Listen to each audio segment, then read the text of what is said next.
Nominations are now in order. The chair recognizes the gentleman from California, Mr. McCarthy. Mr. Speaker, I rise to nominate Jim Jordan for the Speaker of the House.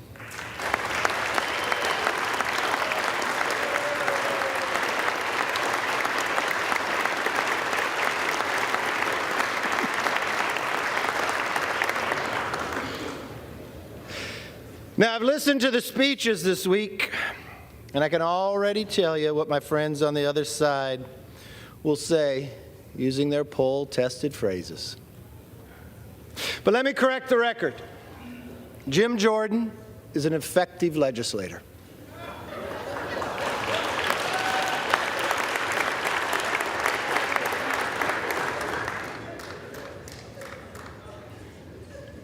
To legislate is about more than the name on the bill.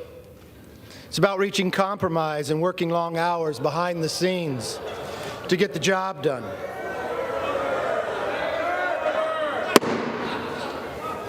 The House will come to order. Gentleman may resume. When you are the chairman of a committee, you are responsible for dozens of bills passing the House and being signed into law. So let me tell you a few facts that don't come out in the polls. As the leader of the Judiciary Committee, Jim has passed more bills through the House in just 3 years than the entire Democrat leadership team that has their collective 28 years in Congress.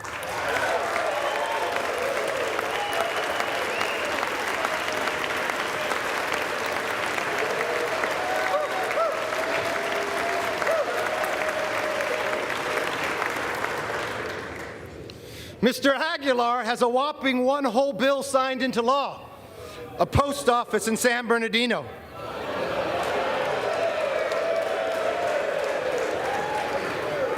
I guess that's good enough to be caucus chair. Jim Jordan, on the other hand, has a hand in drafting bills like the REINS Act to curb unaccountable bureaucrats. He helped negotiate and pass H.R. 2, the strongest border security bill this House has ever passed.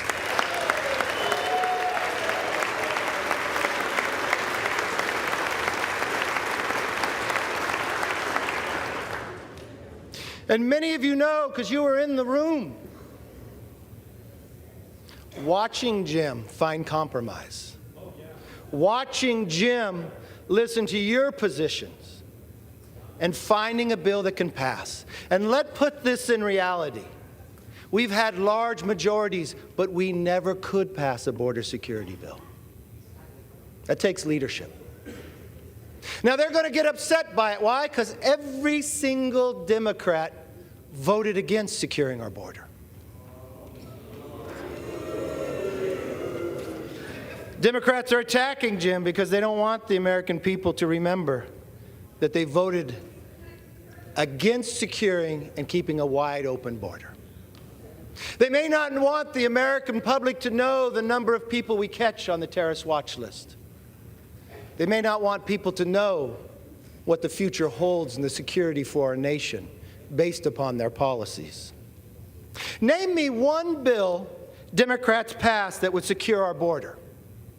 I'm waiting. You can't, because they haven't. Mr. Speaker, the truth is, if we measure lawmakers by how many bills have their name on it, we are using the wrong measuring stick.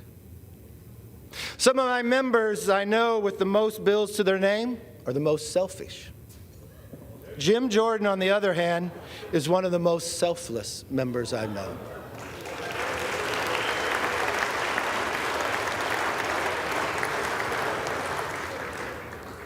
I've known Jim a long time, so I want to do something different. I actually called the freshman members on his committee and asked them, what do you think of your chairman? Here's just a few. I quote, Jim empowers every member of Judiciary to pursue what interests them. I quote by another, he lets each of us take the lead on the issues that are important to us, even letting freshmen and junior members take important roles. Another one, he trusts our judgment on how we handle issues and witnesses and always seeks our input on key issues. Another, as a freshman, he had me lead off a hearing that related to my subject matter expertise, and he goes out of his way to highlight member successes. He is straightforward, honest, and reliable. That is who Jim Jordan is, and that's what being a speaker is all about.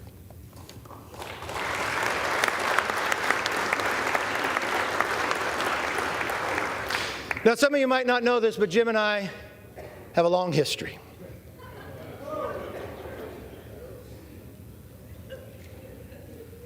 We created because we take our job serious.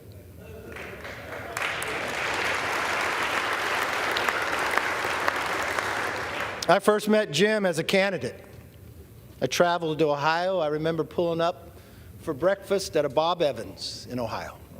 There was Jim having a meeting, listening to constituents. I traveled with him throughout the day, from Rotary to Farm Bureau, to just listening to people that had concerns. And I watched them, the same Jim Jordan I see today. He was a leader, a listener, and a fighter. We were actually elected to Congress that same year and became close friends. It was a small class. There was only 13 of us. It was one of the smallest Republican classes in modern history. Over time, we took different routes. Jim actually ran against me for leader in 2018. It was a hard-fought battle. But I never once questioned his skills or commitment to this conference or this country. After the race, I became leader, and we had an opening for the ranking member on House Oversight. Jim didn't even apply for the job. I walked into steering. Didn't tell steering. I walked into the other room, and I picked up the phone, and I called Jim. I said, I know you're not running for the job, but I believe in what Jim Collins says in the book, Good to Great. You put the right people in the right seats on the bus. And Jim, you and I may have challenged one another, but you were the right person for that seat. And it was right when you took that job. It was right again when I asked Jim to step up and join the Intel Committee when Democrats put politics over people and turned the Intel Committee into an impeachment committee. It was right again when we asked Jim to step up and be the right person to lead Judiciary Committee as chairman. And Jim is the right person to take that seat behind me to be our next Speaker of the House.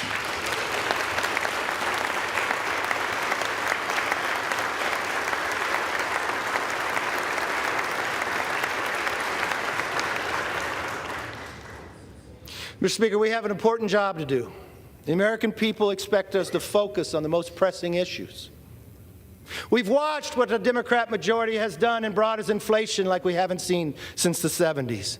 We've watched what the Democrats have done by opening up our border, bringing fentanyl, killing Americans each and every day. And now we have a war in Israel. This country is too great for small visions. Trust me, being Speaker is not an easy job, especially in this conference.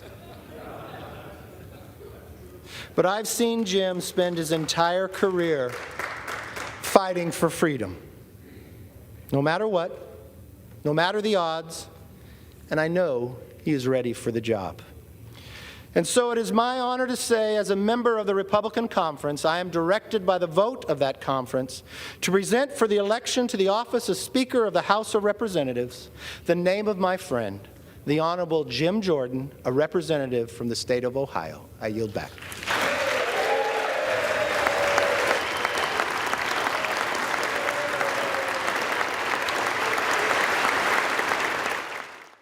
You have Republicans are going to, after they get through the speaker battle, they're going to have to get a budget deal in place. What advice would you give them to get something like on the border, get something on spending cuts? What advice do you have for them? So I like Kevin a lot, but I disagreed with him so much on two things. Debt ceiling, most of all, and this recent border, the recent, and it is sort of a border disaster because they should have had that and they didn't have that taken care of. They could have had it. But the recent budget disaster. And I said, Kevin, this is the president's situation. This isn't you. Whoever's, I don't mean Biden, because Biden, I don't even think he knows what's going on. I think this is the president's, whoever president is, it's not yours. And Kevin worked so hard. And in all fairness, in one sense, you have to respect it. In another sense, I thought it was not the right thing to do. Let them solve their problems. And I really thought we'd have a close-up, and after the close-up, we'd negotiate a great deal. But you didn't have that. Kevin wanted to keep it open, and he said, we will not let our country close. I said, Kevin, I think it's wonderful what you're saying, but this is really, whoever president is, this is the president's problem, not your problem. And you would have been, you said negotiate from strength. You would have been negotiating from strength. And all of a sudden they announced out of the wind, they announced that they have a deal. And I won't soon forget the picture of Chuck Schumer jumping up and down, high-fiving everybody, because it was a big victory for them. They solved the problem for Biden. And I don't mind doing that if we get something good for the country. I want to do that. Look, you know, I said it the other day to somebody that was shocked.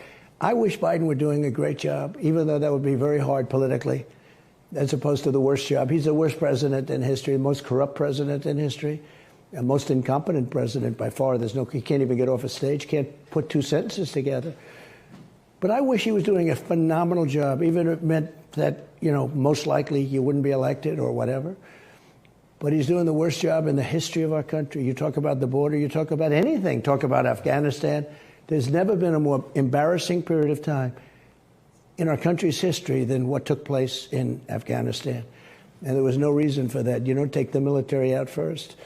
And, you know, it's so sad to see, but I would have much preferred, Kevin is a very good man, and he did something he meant to do well, but nothing was gained by, you know, they gave an extension, but nothing was gotten for either Republicans or for, frankly, the country by doing that.